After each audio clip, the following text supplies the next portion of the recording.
Support for Arizona PBS comes from viewers like you and from Clean Elections provides tools needed to help you cast an informed vote in the upcoming elections, like important deadlines, how to vote early, election day details, and nonpartisan information.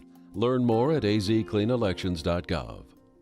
Next time on Frankie Drake Mysteries. I need you to find her, and your mother said you're the best. When a preacher's daughter goes missing. On all accounts, she was a saint. Literally. Frankie and her team investigate the case. Sapphire Club. Maybe there's more to her than we thought. But as they uncover secrets, Pastor Edmund Thompson spent 5 years in Kingston Penitentiary. they put their lives on the line. We're getting to the bottom of things. Frankie Drake Mysteries. Tonight at 8 on Arizona PBS. Explore new ideas and new worlds here on Arizona PBS, a community service of Arizona State University. Coming up on Austin City Limits.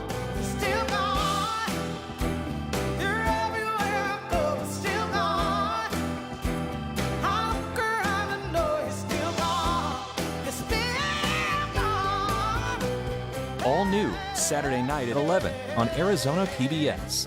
Support for Arizona PBS comes from viewers like you and from Support comes from the Arizona Inn, offering 90 boutique rooms in the open-air historic resort, temperature-controlled pool, saunas, and tennis. Family-owned for 90 years, the historic Arizona Inn is located on Elm Street near the University of Arizona. Legacy Village Salt River is proud to support Arizona PBS. Opening in early fall with a new location in North Scottsdale, just off the 101 and Via de Ventura. Independent living, assisted living, and memory care. More info and tours at legacyvillagesaltriver.com or 480-527-2000.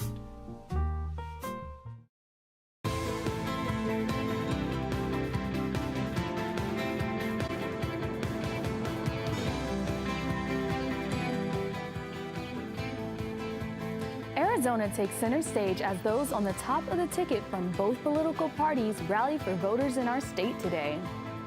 Plus, college isn't cheap. We take a closer look at how undocumented students are getting the help they need to succeed and earn degrees. And Black communities are facing a triple pandemic. What does that entail? We break it down later in this half hour. Cronkite News starts now. Good evening and welcome to Cronkite News on Arizona PBS. I'm Rosara Wordsworth. And I'm Tyler Mannion. Thank you for joining us. There is no doubt just how important Arizona is in the race to the White House. Visits by Vice President Mike Pence, former Vice President Joe Biden, and Senator Kamala Harris all on the same day, all in Maricopa County, the day after the vice presidential debate. Joe Biden and Kamala Harris are campaigning together for the first time since the Democratic Convention here in Phoenix. Dylan McKem joins us now from the Broadcast Center with details of the visit. Dylan? Yeah, Vice President Biden and Senator Harris started their trip in Arizona by introducing a 15-page policy plan to address Native American issues. The Democratic duo met with Arizona tribal leaders at the Heard Museum this afternoon to discuss the proposal. The plan laid out by Biden and Harris looks to tackle a variety of topics, including remedying healthcare disparities, protecting and restoring tribal lands, and addressing climate change. Biden and Harris then hopped on a bus to begin their Soul of the Nation bus tour. The two drove to Phoenix and Tempe, where they met with local business owners and spoke with Arizona voters. Their visit comes on the second day of early voting here in Arizona. Before embarking on their bus trip, Senator Harris talked about how important this upcoming election has on America's future.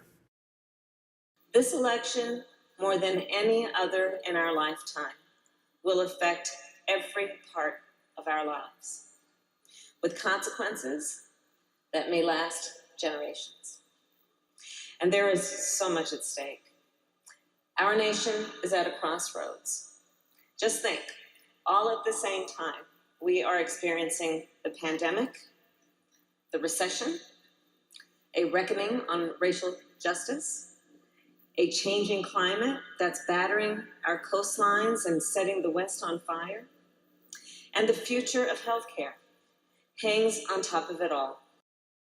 According to a New York Times Siena College poll, Vice President Biden leads President Trump by 8 points here in Arizona, with only 6% of likely voters saying they were undecided. President Trump won Arizona by 4 points back in 2016. In the broadcast center, Dylan McKim, Cronkite News. Vice President Pence is also here today, stumping for President Trump, who is at the White House recovering from the coronavirus. It's his 4th trip to Arizona this year. Vice President Pence wrapped up his speech about 2 hours ago. During his stump speech, Pence talked about how important Arizona is to this election. We're here for one reason and one reason only, and that is that Arizona and America need 4 more years of President Donald Trump in the White House. It's on, Arizona. We are 26 days away from another great victory for the American people, and the road to victory runs right through Arizona. Pence also talked about the administration's support for the military and shared that his son is stationed at the Marine Corps Air Station in Yuma. He also spoke about court appointments and supporting law and order. As for last night's Salt Lake City showdown between the vice presidential candidates, it was vastly different from last week's first presidential debate. Vice President Mike Pence and Senator Kamala Harris facing off after President Trump and at least 10 other senior officials at the White House tested positive for COVID-19. The candidates showing their differences in policy and personality.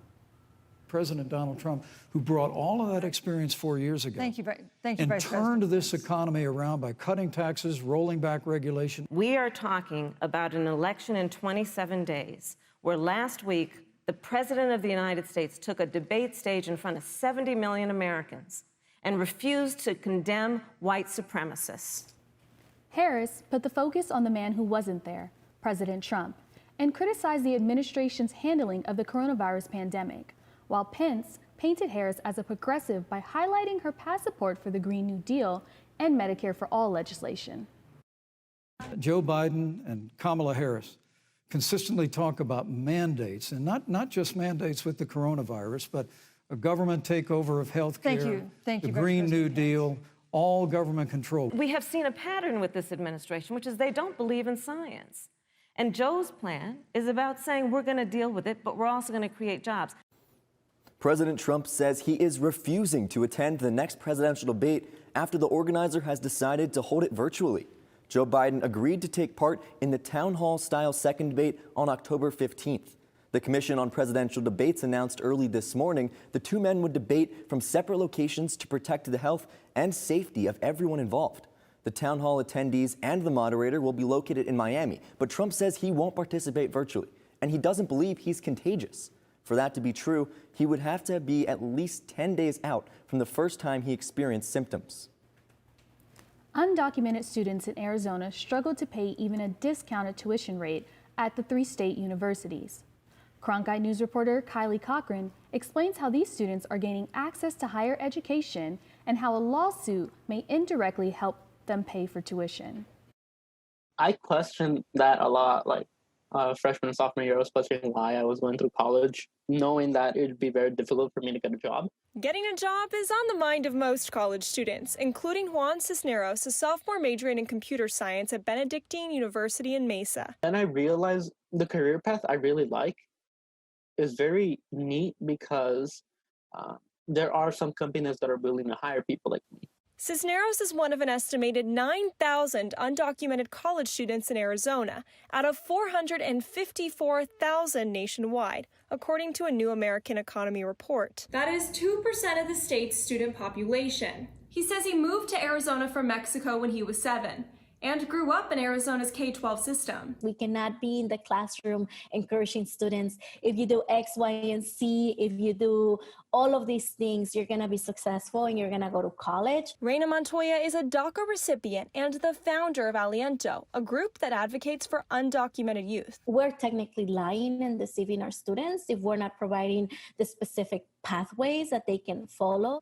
Proposition 300 passed by Arizona voters in 2006 and prevents undocumented Arizona students from getting in-state tuition. 14 years later, options remain largely the same. In 2019, public universities did change their policies to offer non-residents who graduated from Arizona high schools a cheaper rate at 150% of the in-state tuition price. But without opportunities for state financial aid, it wasn't enough for students like Cisneros. Choosing a private university gave me more benefits because that means that I can actually get a scholarship from them. And undocumented students are not alone. It has become even sometimes unattainable for U.S. citizens if they don't qualify for scholarships. So I think that we have that bigger problem. The Arizona Attorney General has been questioning the cost of public universities in a 3-year legal battle against the Arizona Board of Regents. According to immigration attorney Daniel Rodriguez, the argument is based on Arizona's constitution. When they put in the constitution that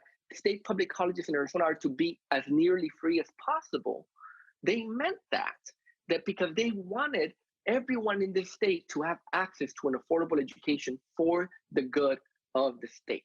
If the Arizona Supreme Court rules in the Attorney General's favor, undocumented students could be indirectly benefited by tuition decreases for everyone.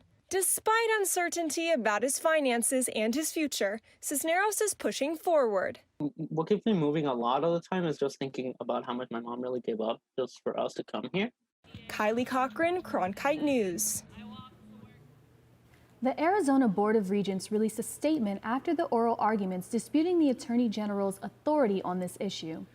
At this time, the case is under review and awaiting a decision. All amenities in Phoenix City parks will start reopening today, thanks to a vote during yesterday's City Council meeting. Phoenix's public parks, trails, and golf courses have remained open throughout the COVID-19 pandemic, but outdoor recreational areas like playgrounds have been closed for months. The city suggests people take the following precautions to help stop the spread of the coronavirus. Do not use public recreational amenities if you start to feel sick. Wear a mask or face covering. Bring your own wipes and hand sanitizer and keep a safe distance of 6 feet or more from others. Go to phoenix.gov/parks for more information. Arizonans were relieved when gyms reopened in September. But believe it or not, in California, a state stereotyped for its health and fitness, many residents still don't have access to their gyms. Kelsey Colisi tells us how gym owners are fighting to be recognized as an essential business there amid the COVID-19 pandemic. Federal health officials say adults should do at least 150 minutes of aerobic exercise a week. But heat waves and wildfires are limiting outdoor workouts for many, and COVID-19 restrictions mean a majority of California residents are still unable to go into a gym. Gym owners have formed the California Fitness Alliance, following in the footsteps of Arizona gyms to sue for the right to reopen. The belief uniting these gyms is that they provide an essential service and they have the ability to open safely. The LA School of Gymnastics Vice President Tanya Brennanson says her facility has remained free of COVID-19 all summer. We're taking it very seriously. We've served 600 children since June 12th and over 50 staff members, and there are 0 cases, I'm very proud to say. Here in Los Angeles County, the COVID-19 risk level is at the state's highest, widespread, meaning that gyms and other facilities must keep their indoors closed.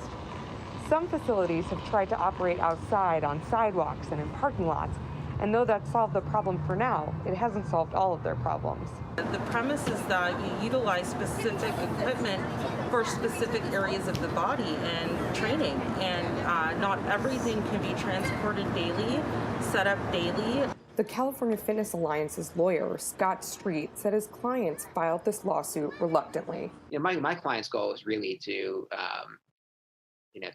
be able to open in a way that is meaningful and that works for all of the clubs around the state. Some California counties have been able to open indoors at limited capacity, but that might not last. In his most recent COVID-19 update, Governor Gavin Newsom said that in many places, COVID-19 numbers are slowly beginning to rise again. In Los Angeles, Kelsey Colisi, Cronkite News. Luckily, here in Arizona, all counties have reached state benchmarks to allow for safe reopenings of indoor gym facilities. Coming up next on Cronkite News, art heals. We'll introduce you to a visual artist, a filmmaker, and a family therapist who are all exploring the impact of art during the coronavirus pandemic. Don't go away.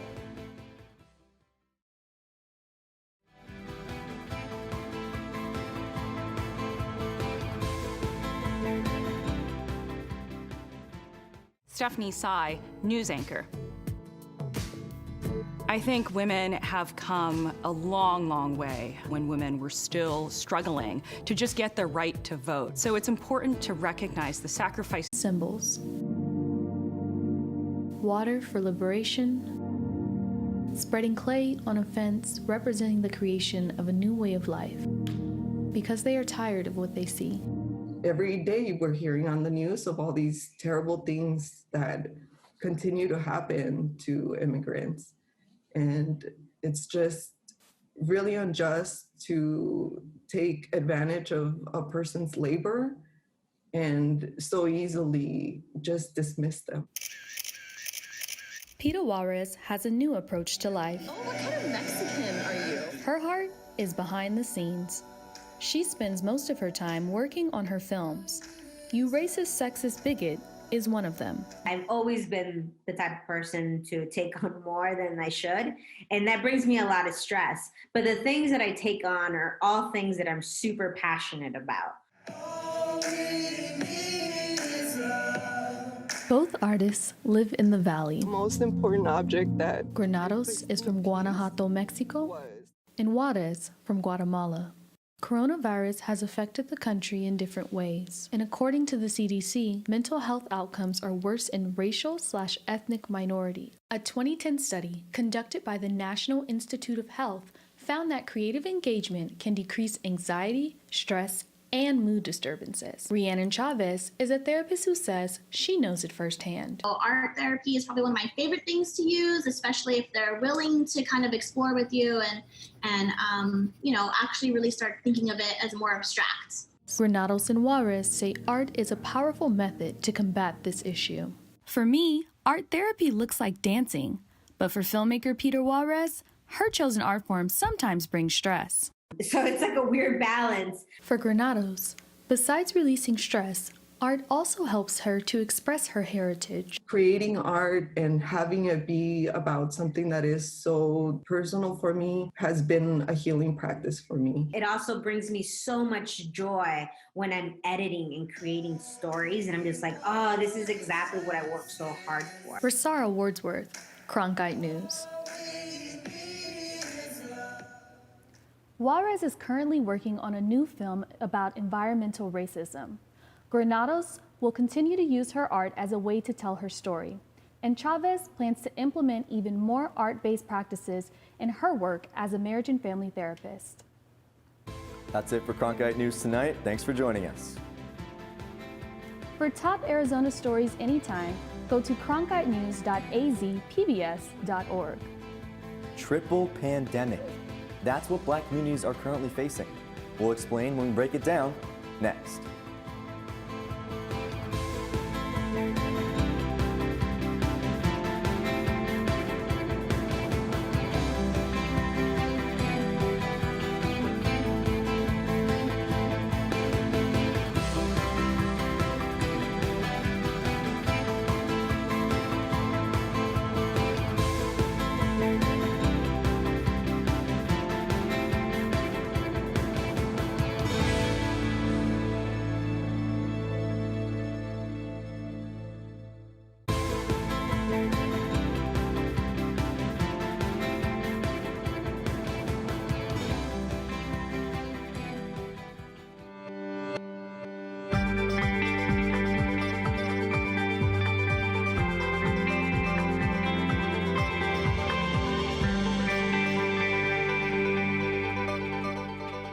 Hi, Stanley. So thank you for breaking down with me your term that you created, the triple pandemic. What is the triple pandemic? I don't know that I created it, but thank you for the shout out anyway. People have been talking a lot about obviously the medical pandemic. And what I would like to argue is that there's actually at least 3 interconnected pandemics. One, the medical pandemic, but I think it's more complicated than what we like to talk about. It's not just the COVID-19. Stanley, can we just sort of break down the COVID pandemic? Because our audience may not know that Black people are 3 times as likely to get infected with COVID-19, Right. twice as likely to die from COVID-19, Exactly. more likely to have pre-existing health conditions that make COVID-19 even harder to recover from. All of those things, yes. Right. So we have high blood pressure, we have issues around diabetes. Yep. There are all kinds of things that make getting COVID-19 more difficult for Black people, and as a matter of fact, other people of color as well. So that's the first one that we kind of know about, although we don't know all the complications that are in attendance. And I also want to add, Black children are more likely to get it and die from it than white children, because erroneously people think that this is an adult disease, and we don't know as much about what happens when kids get it, but we do know so far Black children are disproportionately impacted by COVID-19 compared to white children. The other thing about that is that we have elderly people who are obviously impacted by this. And that's important because not only are we losing elderly people, but we're losing our heritage and people who hold on to our knowledge about what happened in the past. The culture keepers, right? Yes, exactly. The medical one is the first one. The second one is what I call the racism pandemic. And that pandemic has been going on for centuries in this country. Right. But the racism rears its ugly head when we talk about the medical pandemic and such issues as who has access to testing. Right. Who are the ones that are poorly employed, so that they are the ones that have to go to work every day. They can't stay home and do their work on the computer, which means that they're more likely to be in harm's way with other people who have this. Yeah, Black people are more likely to be essential workers. Exactly. I saw a statistic that said only 20% of Black Americans can work from home. And they're also less likely to have health care. That's a big part. You couple that with the pre-existing conditions. And here's another one. Black people are more likely to live in multi-generational housing, which means that Black elderly come in contact with Black young adults or even Black children and adolescents, which also increases their risk of getting COVID. So there's And the housing is oftentimes dilapidated. Exactly. And segregated neighborhoods, right? So they can't afford to socially distance given the structural conditions they live in. Right, which is a part of that racism. Right. And then the third pandemic would be the economic pandemic. Yes. Which is part of what you just talked about in terms of employment. Right. But it also is an ongoing condition that we've had for many, many years, since slavery, when we didn't get paid for that. Right. On down. We still haven't gotten paid for that. So. I know, exactly. It's also striking to me that so many Black people did not get the monies that were made available for low-income people. They oftentimes were unable to get the unemployment that was offered. And if they had small businesses, they weren't able to get the loans for those small businesses. Right. Yeah. So as far as the PPE, I saw a statistic that said only 2% of Black businesses got PPE money compared to 83% of white businesses. And the stimulus checks, there is a lot of unclaimed stimulus money because a lot of it was tied to whether or not you filed taxes in the previous year. Or if you had a bank account. You had a bank account. The economic help, paltry though it was, even still, some Black Americans didn't get that. And we already know, the unemployment rate for Black Americans is always twice that of white Americans. Exactly. So the people who are already unemployed or underemployed were even more devastated by the economic crisis. I think the way I like to think about this, Stanley, is racism is like the pre-existing condition Yes. that allowed COVID-19 to further devastate, again, not just the Black community, but also the Latinx and the Native American communities who were already suffering because of the systemic nature of racism. What I see is a piling on of a whole multitude of problems that are all interrelated, and they are all making it a very difficult time. But can I tell you that there's one silver lining in all of this? I know that's probably blasphemous. Please tell me. I think there's one silver lining. I recently saw an op-ed in the Washington Post written by a journalist that I like, Karen Apaya. And she talked about the fact that at the beginning of COVID-19, it was estimated that African countries would be devastated by the pandemic, and they have not. Liberia, Senegal, Rwanda, after the Ebola pandemic, all of them put in place structures. So now they're doing better than we are. You know, and of course they were famously called S-hole countries. I will not curse on PBS. But they have minuscule deaths compared to the United States, who has now crossed over 200,000. And so I guess I want to acknowledge that the very African countries who were expected to be devastated are actually doing far better than the superpower who has all of the resources to handle this, and as we see, has just sort of fumbled the response to COVID-19.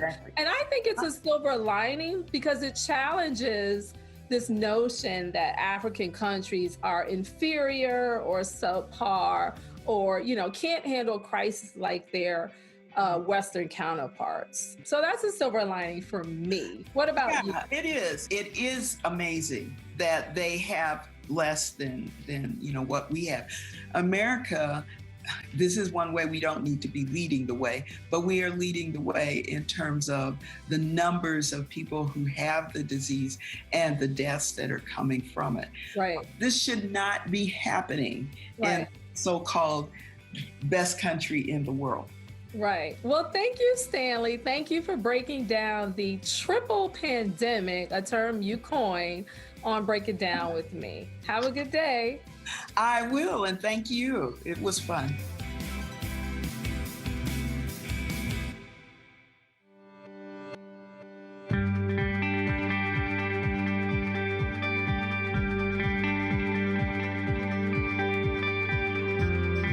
This hour of local news is made possible by contributions from the Friends of PBS, members of your PBS station. Thank you. If you have comments about Arizona PBS News, please contact us at one of the addresses on your screen. Thank you. I'm Alberto Rios. Join me on the next Art in the 48. Together, we'll explore the arts right here in Arizona with the people who are creating art and sharing it too. So look around your community. Art is everywhere. Art in the 48, tonight at 7:30, only on Arizona PBS.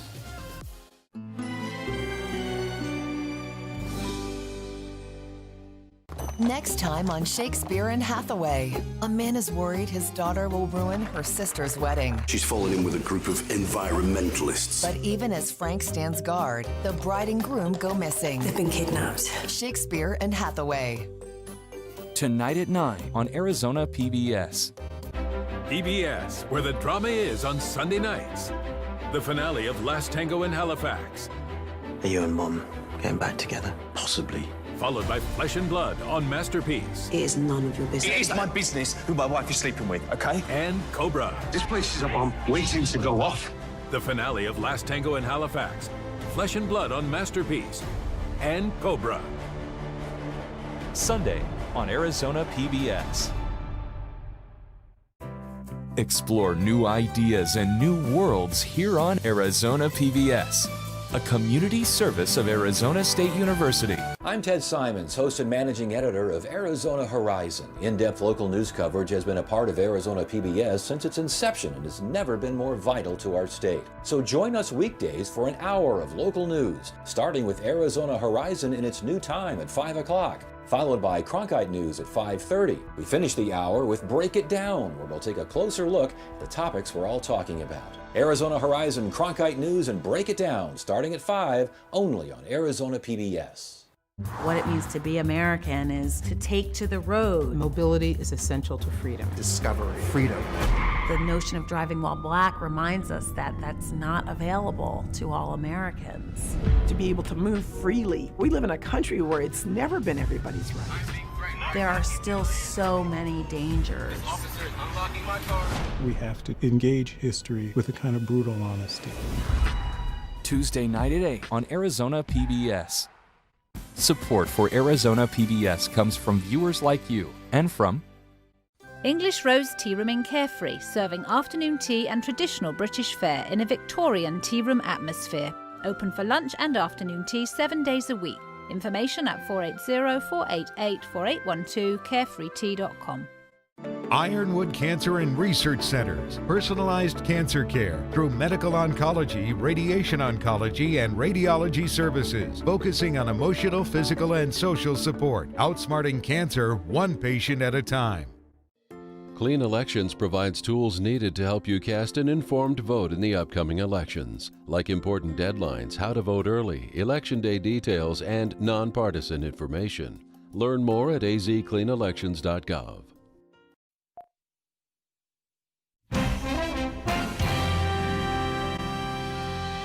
Good evening, I'm Judy Woodruff. On the NewsHour tonight, taking the stage after the vice presidential candidates clash, a fight over the next presidential debate breaks out.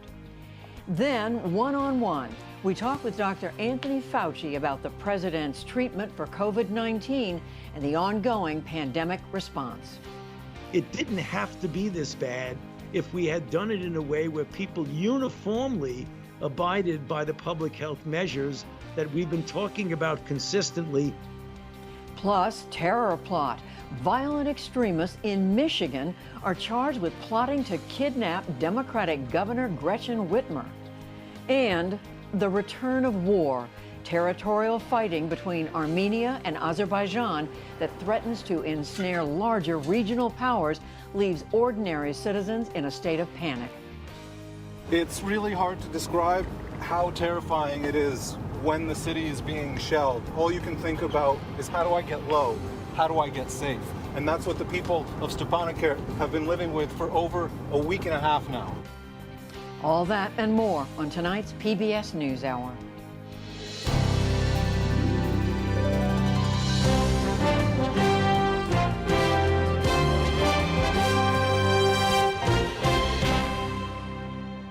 Major funding for the PBS NewsHour has been provided by... When the world gets complicated, a lot goes through your mind. With Fidelity Wealth Management, a dedicated advisor can tailor advice and recommendations to your life. That's Fidelity Wealth Management. Consumer Cellular, Johnson & Johnson, Financial Services Firm Raymond James, BNSF Railway, the Candida Fund, committed to advancing restorative justice and meaningful work through investments in transformative leaders and ideas. More at candidafund.org. Carnegie Corporation of New York, supporting innovations in education, democratic engagement, and the advancement of international peace and security at carnegie.org. And with the ongoing support of these individuals and institutions.